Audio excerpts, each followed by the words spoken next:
au soir du 17 novembre jox ñu une majorité écrasante à l'Assemblée nationale avec 130 députés sur 165 kon dama ne alal réew mi askan wi moo ko moom te lu ñëpp moom ñëpp war nañ ci gis seen bopp ci kaw jub jubal jubanti je vous remercie. jërëjëf honorable Ndeye Fatou Mané, honorable Fodé Mané.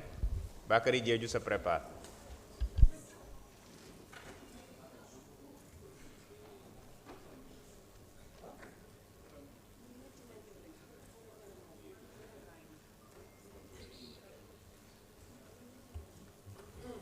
Asalaamaaleykum.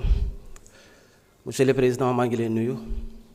Monsieur le ministre et vos collaborateurs, maa ngi leen ziyaare. Honorable député, peuple sénégalais. Dafa am ku fi nekkoon di tudd lii. Defe naa conc la. Di si def ay action di ko teg ci ay dossier.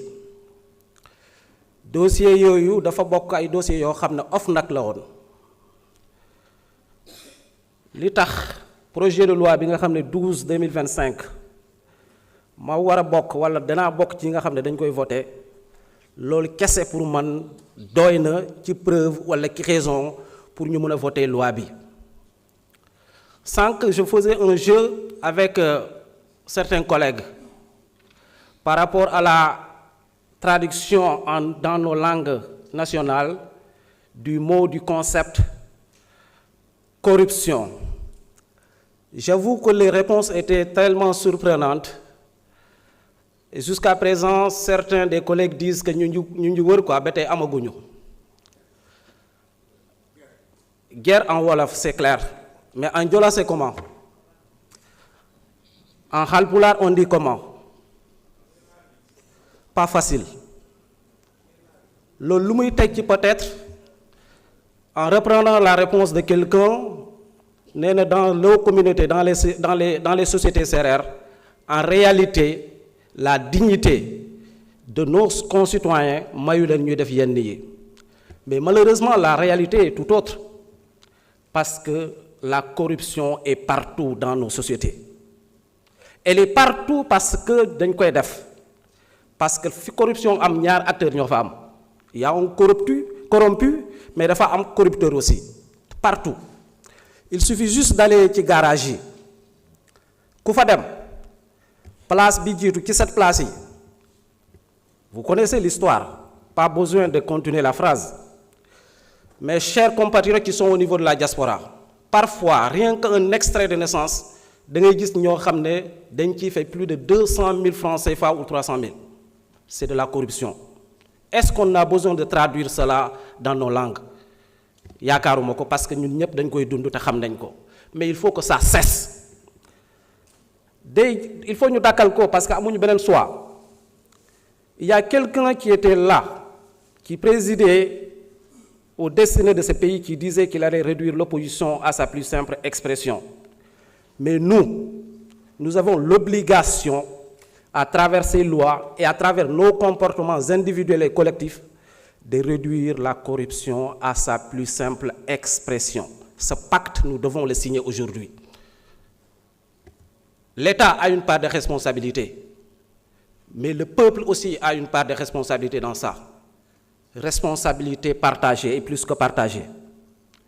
Guerre dafa war a jeex parce que ça fait du mal. Ñun ñoo ne li ñëpp bokk.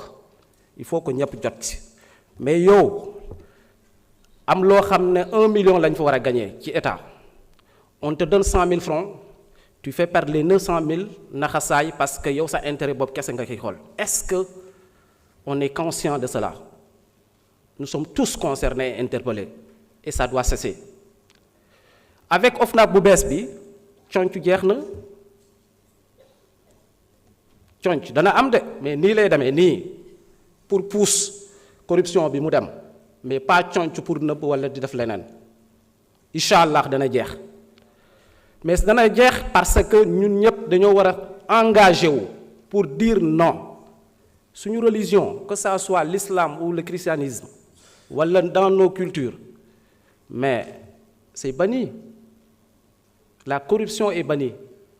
Mais ku fi nekk ñun ñëpp bu ñuy waxante dëgg corruption bokk na li tardel Sénégal corruption tax na ñi ñu doon tudd sànq au niveau du nord ñi nga xam ne ils sont victimes des inondations ñu leen di masaw mais la corruption a joué un rôle capital pour impacter ça bu ñu ko fi jëlee ñooñu peut-être leur quotidien dana amélioré wu tout est lié en réalité mais venir ici dire aux Sénégalais ou vouloir dire aux Sénégalais que li am fale c'est pas une urgence pour nous mais quand même c'est de la mauvaise foi je suis désolé de le dire ensemble travaillons pour réduire à sa plus simple expression la corruption ak leneen li nga xam ne dafa niroog moom jërëjëf.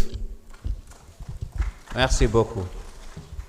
Dañu am problème technique parce que amul synchronisation ci moniteur bi donc ce qu'on va faire mooy bii la ñuy suivre mais dinaa informer orateur bi bu temps di waaj a jeex. Honorable Bakary Diédhiou, Aliou Dieye se prépare.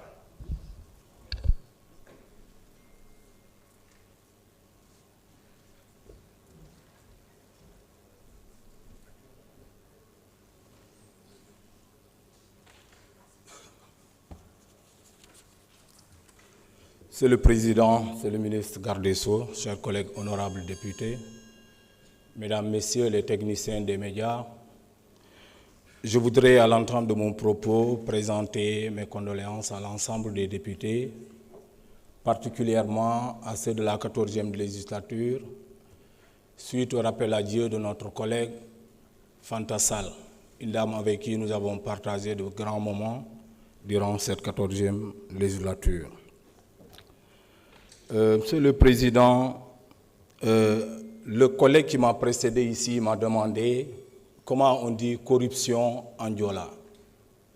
J'ai cherché, j'ai longuement cherché, je n'ai pas pu trouver.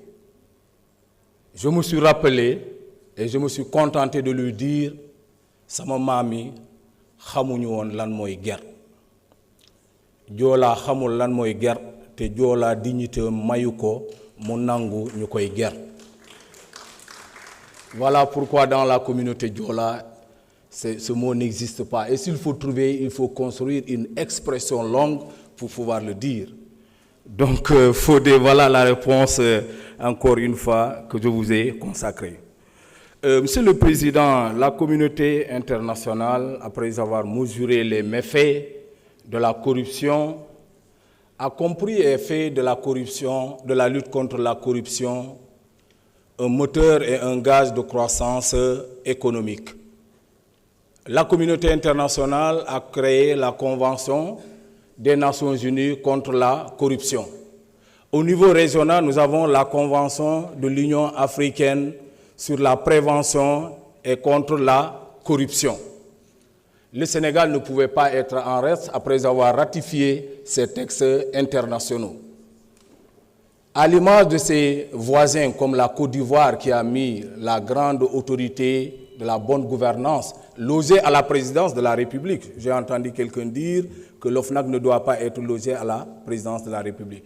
Et le Sénégal également s'est inscrit dans ce sillage en créant l'Office national de lutte contre la corruption. Et aujourd'hui, nous avons constaté